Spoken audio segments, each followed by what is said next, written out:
Welcome to the Alloy installation video. Alloy is installed in 7 simple steps: wall preparation, measuring, cutting, dry fitting, adhesive application, fitting and sealing.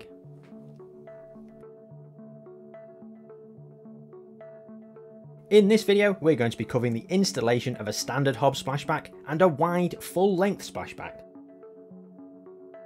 Before you begin, you must ensure all electrics have been disconnected as a safety measure. This should be performed by a qualified electrician. Alloy can be installed over existing splashbacks, glass hob panels and tiles, but if you don't fancy that, just make sure the wall is prepped by being flat, clean and debris free. It's also personal preference on whether you remove existing upstands or not, but if you choose to keep the existing upstand, which we've opted for in this video, ensure you remove existing sealant first. Once this is done, check for imperfections in the wall, run your hand over to feel for bumps, dust, debris, etc. Then use a scraper to clear away anything untoward before a sanding block to smooth anything away. Once sanded, it's important to brush off any dust, as this will cause issues if left when the adhesive is applied.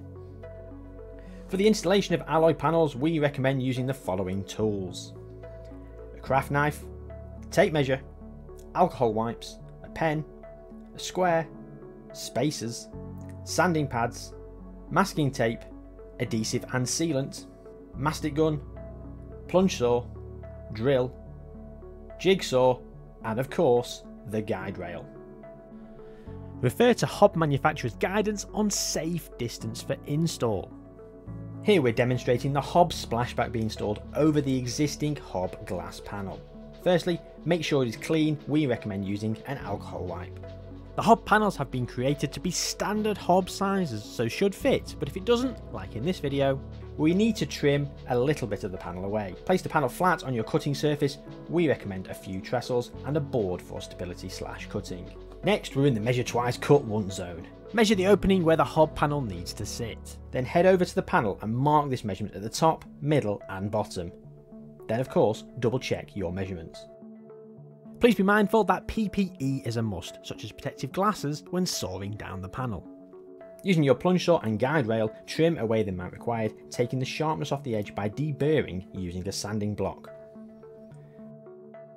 Then to ensure there is no debris/dirt or dust, we recommend wiping again and cleaning away after with a microfiber cloth. Taking a few extra moments now can save hours down the line. Remove the backing of the Alloy Splashback panel, remarking the top just so you don't get turned around and the orientation remains the same. Place the panel in position, ensuring the amount trimmed away is enough and the panel fits as intended.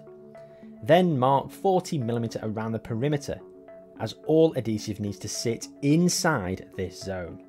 Next up is the trims. These are 100% optional and offer no function other than aesthetic finish. For the trims, you need to measure the length of your splashback and measure the trim. Clamp the trim in position so it doesn't move around.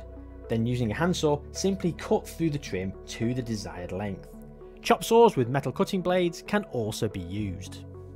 Once the trims have been cut, you can create a miter join using an angled block. Once again, ensure the trim is clamped prior to cutting. It's very important that prior to sticking the trims into position that you double check the fit under the hood of the hob.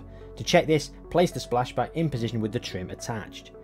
If it doesn't fit, you have 2 options available.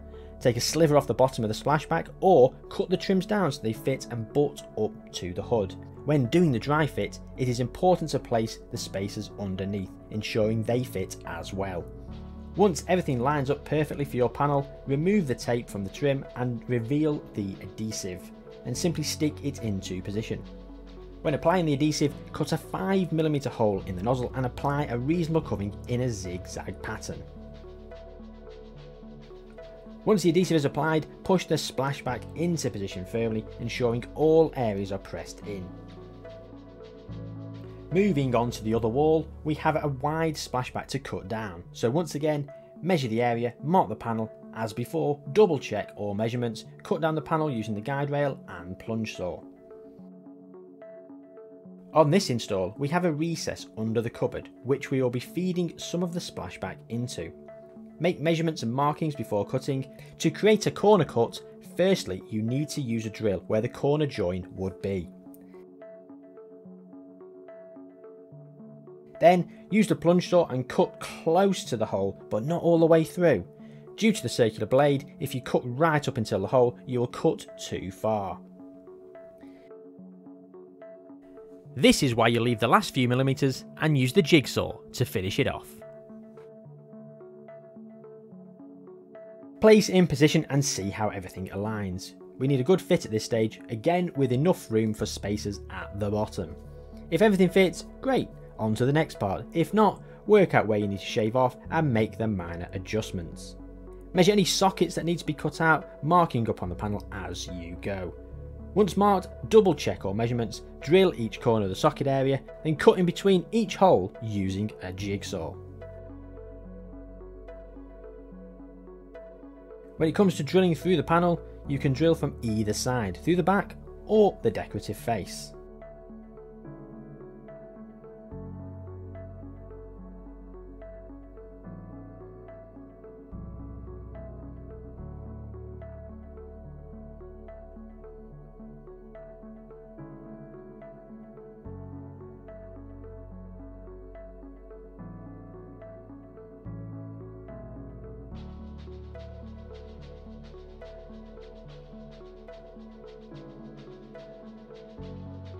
Once everything is cut, aligned and you are happy it fits, it's time to mark 40mm in from the edge.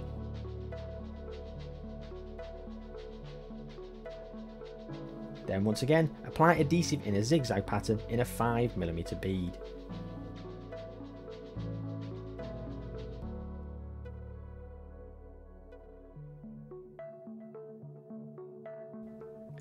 Push the panel into its final position. Apply pressure across the entire panel, ensuring it fits tightly to the wall. Insert spacers to avoid the panel slipping into the sealant gap. The panel takes approximately 2 to 3 hours to adhere, so leave the spacers in for this amount of time.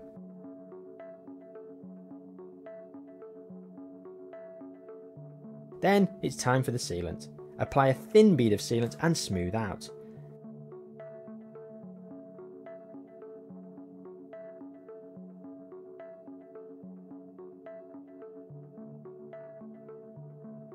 Allow for it to cure and your install is complete. Return any sockets to the wall and get the electrician to reactivate the power. And that's your install. We hope you've managed to guide you through to a better kitchen. Thanks for watching and thanks for choosing Alloy.